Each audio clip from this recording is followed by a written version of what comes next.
तो hello guys, आज हम आगे एक और क्वेश्चन के साथ जो कि डिफरेंशिएशन चैप्टर का है। ठीक है। तो डिफरेंशिएशन चैप्टर है। अब आपको थोड़ा सा अंदाज़ा लग गया होगा कि इस क्वेश्चन में हमें करना क्या है। ठीक है। तो थोड़ा सा इस क्वेश्चन को ना देखकर सोचो कि इस क्वेश्चन को हम कैसे कर सकते हैं। ठीक है। वैसे मोस्ट प्रोबेबली अगर आपने मतलब अच्छे से अभी मतलब आपने अगर इंटीग्रेशन शुरू नहीं की है तो हो सकता है आपको थोड़ी सी दिक्कत हो। तो मेरा सोल्यूशन देख लो, आपको क्लियर हो जाएगा। बाकी अगर जिन्होंने कर लिया है तो भाई वेरी गुड। तो देखो, फंक्शन जो है हमें क्या गिवन है कि उसकी जो डोमेन है वो -1 से 1 तक है। क्लियर है। और को डोमेन रियल नंबर्स है। और यहाँ पर हमें फंक्शन गिवन है, ध्यान रखना यहाँ पर इन्फिनिटी है। क्लियर है। तो इन्फिनिटी आ रहा है तो मतलब एंडलेस चल रहा है ये फॉर्मेट ना। अब देखो, इन्फिनिटी आ रहा है तो हमें लग रहा होगा सीक्वेंस एंड सीरीज से कुछ हिसाब हो सकता है इसका, है ना। थोड़ा सा रिलेशन हो सकता है, लेकिन वो डायरेक्टली तुम्हें दिख नहीं रहा होगा। तुम देखो, यहाँ पे डायरेक्टली थोड़ी दिख रहा है कि क्या सीक्वेंस है ना। तो देखो, और क्या कह रहा है question, let I be the number of solutions of the system y equal to F of X given है, मतलब यही हमारा y के बराबर है। और ये एक इक्वेशन गिवन है, इसके जितने भी रूट्स निकाल सकते हैं हम निकाल लेंगे। Alpha are be the roots of this system, और जितने भी रूट्स आएंगे उनका हमें क्या करना है, वैल्यू बतानी है। ओके, ठीक है, वैल्यू बतानी है। ये जेंट तो नहीं है, आई डोंट थिंक सो कि ये जेंट होगा। जेंट नहीं है। ठीक है। तो देखो भाई कैसे करेंगे। यहाँ पर ऑब्जर्वेशन थोड़ी इंपॉर्टेंट है, तो पहला पार्ट ही बहुत इंपॉर्टेंट है ऑब्जर्वेशन का। ध्यान से देखो, ध्यान से देखो, जो डिनोमिनेटर है ना हर एक टर्म का, उसको डिफ्रेंशिएट करके उसका न्यूमरेटर बन रहा है with respect to X. 1 + x को डिफ्रेंशिएट करोगे विद रिस्पेक्ट टू एक्स, 1 बन जाएगा। 1 + x² को with respect to X differentiate करोगे 2x मिल जाएगा। वैसे ही सो ऑन आपको ये फॉर्मेट देखने को मिलेगा। क्लियर है। तो ये पैटर्न है इस क्वेश्चन का। ठीक है। तो मतलब आपको अगर इन जनरल बताया जाए कि नीचे वाला मेरा फंक्शन अगर कोई भी g ऑफ x है तो न्यूमरेटर क्या है, g डैश ऑफ x है।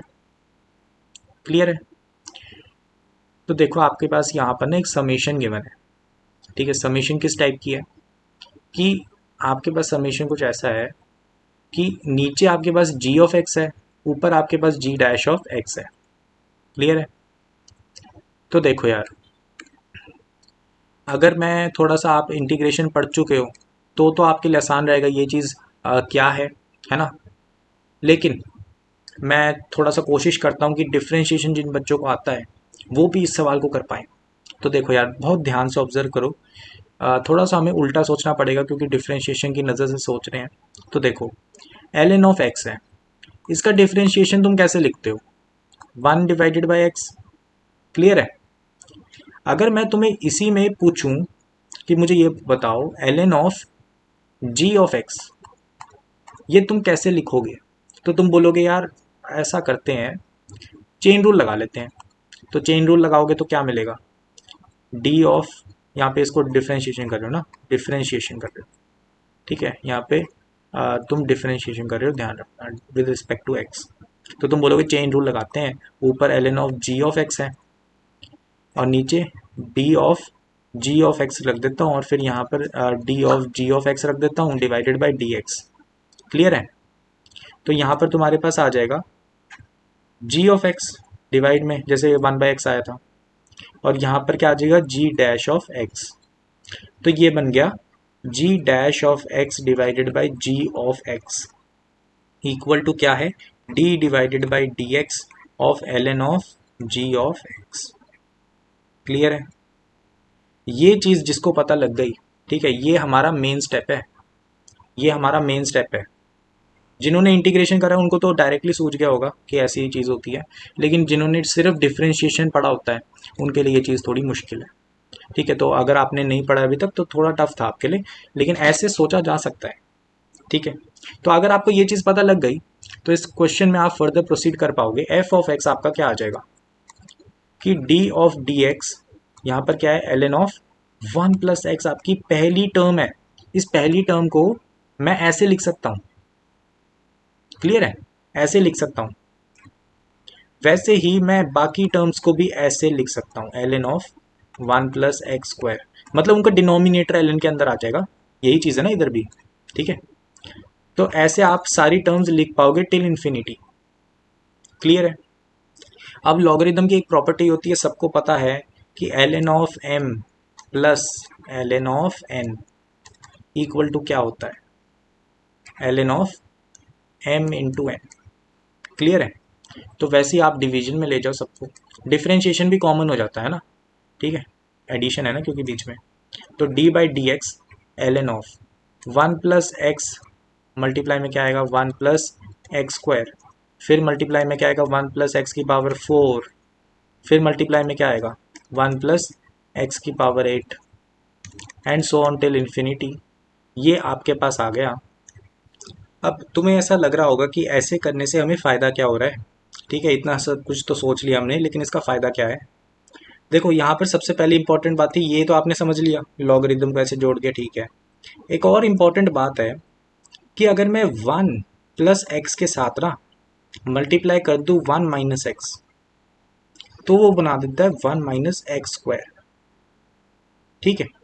अच्छा, तो अगर मैं इसी टर्म को फर्दर 1-x² को मल्टीप्लाई कर दूं अगली टर्म 1+x², आप देख सकते हो यहाँ पे मल्टीप्लाई में, तो क्या बन जाएगा 1-x⁴। फिर आप देख सकते हो कि यहाँ पर एक और है 1+x⁴, तो यहाँ पर फिर मल्टीप्लाई क्या होगा 1+x⁴, फिर क्या बन जाएगा, फिर बन जाएगा 1-x⁸। तो ये एक सीक्वेंस है। देखो करना क्या है, यहाँ पर जो अंदर वाली टर्मिनोलॉजीज हैं, इनमें आपको क्या करना है, एक तो मैं डिवाइड कर दूंगा 1-x और एक मल्टीप्लाई कर दूंगा 1-x।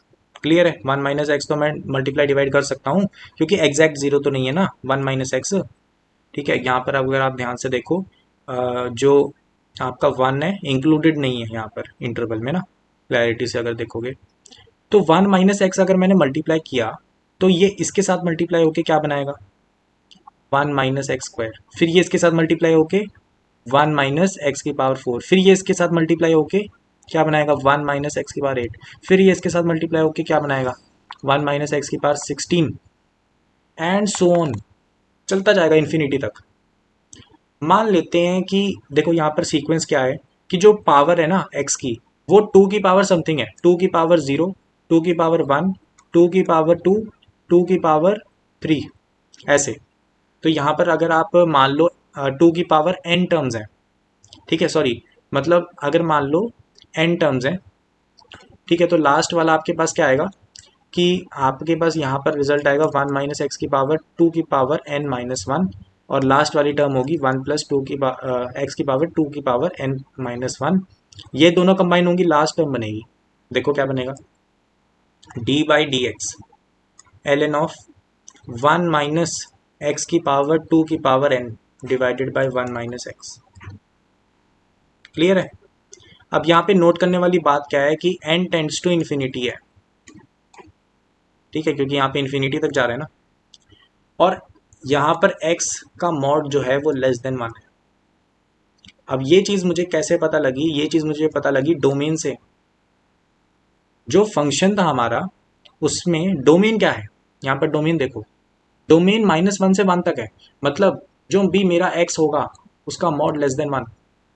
क्लियर है। तो यहाँ पर सीधा सीधा मुझे पता लग रहा है कि जब मैं ये दोनों कंडीशंस को कंबाइन कर दूं तो मुझे ये चीज़ पता लगी, ये चीज़ क्या है, टेंड्स टू 0। क्लियर है। ये तो लिमिट्स में आपने पढ़ ही लिया। डी बाई डी एक्स क्या आ गया, L N of 1 divided by 1-x। आप देखो कितना सिंपल हो गया सवाल। तो यहाँ पर आपके पास क्या आ गया, इसको ऊपर ले जाओ, माइनस साइन बाहर निकाल लो, -d by D X L N of 1-x। तो क्या आ गया -(1/1-x)।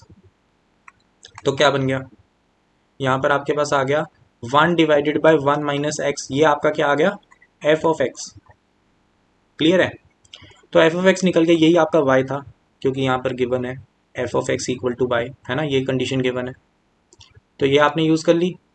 तो आपको y तो ऑलरेडी पता लग गया है, अब इक्वेशन सॉल्व करनी है। देखो यहाँ पर एक्स माइनस वन का स्क्वायर था प्लस वाई स्क्वायर था इक्वल टू क्या है 2।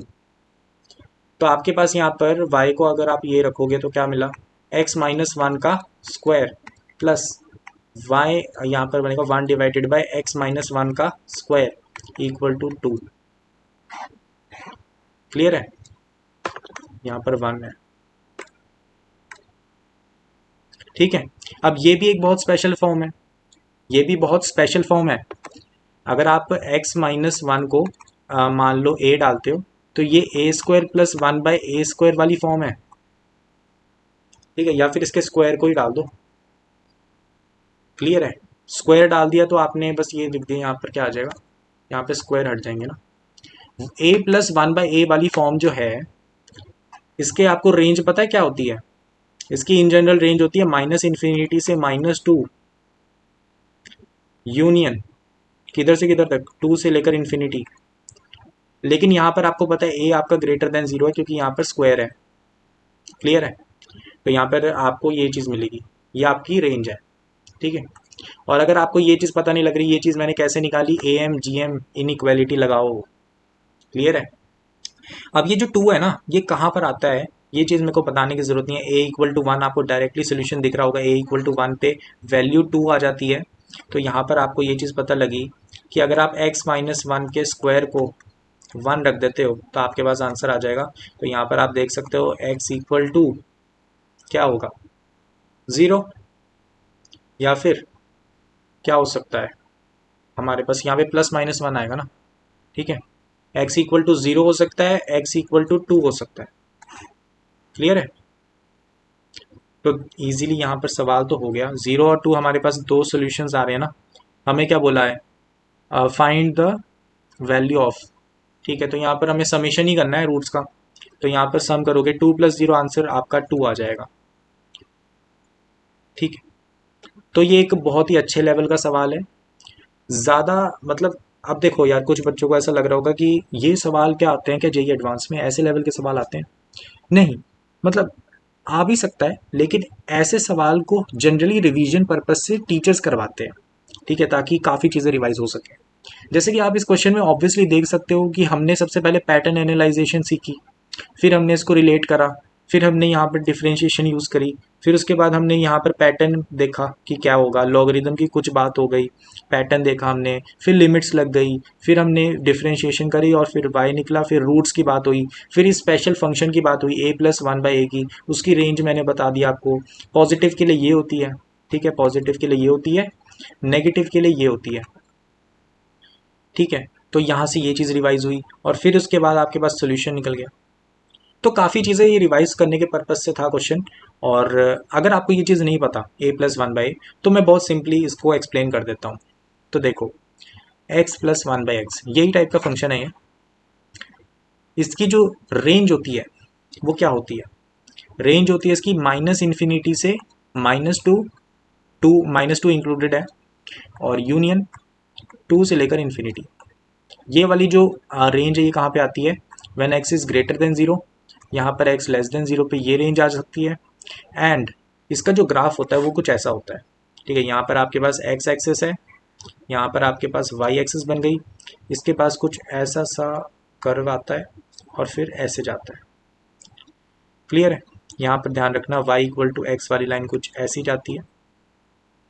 क्लियर है, यहाँ पे आपके पास वैल्यू 1 मिलती है, मतलब 1 पर आउटपुट आपकी 2 आती है। ठीक है, यहाँ पे तो ऑब्वियसली 1 आएगी y = x के लिए तो। और जो दूसरा वाला ग्राफ है वो कहाँ से जाता है, कुछ ऐसा। ठीक है, थोड़ा सा गलत बन गया यहाँ पर, उसको ऐसे बना लेते हैं ना, ये y = x कंटिन्यू हो रही है तो यहाँ पर कुछ ऐसा सा ग्राफ आता है। ठीक है, तो नेगेटिव पे नेगेटिव आउटपुट आ रही है, यहाँ पर -1 पे वैल्यू -2 आ जाती है। क्लियर है, यहाँ पे -1 आनी थी y = x वाली लाइन के लिए। तो यहाँ पर ग्राफ कुछ ऐसा सा होता है। आपको बस इतना पता लग गया जो मिनिमम वैल्यू है पॉजिटिव रेंज के लिए वो क्या आती है 1 पे। ठीक है, क्या आती है 2, और नेगेटिव रेंज में मतलब नेगेटिव अगर आप इनपुट डालते हो तो -1 पे आपके पास मैक्सिमम वैल्यू आती है -2। क्लियर है, तो बस इतना ही आपको पता होना चाहिए इसके बारे में, ज़्यादा कुछ बताने का कोई फ़ायदा नहीं है, इतना ही सफिशिएंट रहता है किसी क्वेश्चन को करने के लिए। ये चीज़ काफ़ी ज़्यादा फेमस है, आप कह सकते हो जेई मेंस में सवाल बनते रहते हैं इस चीज़ के ऊपर इनडायरेक्टली, तो थोड़ा सा ध्यान रखने वाली बात होती है। ठीक है, तो इसको थोड़ा सा ध्यान रखना। क्लियर है?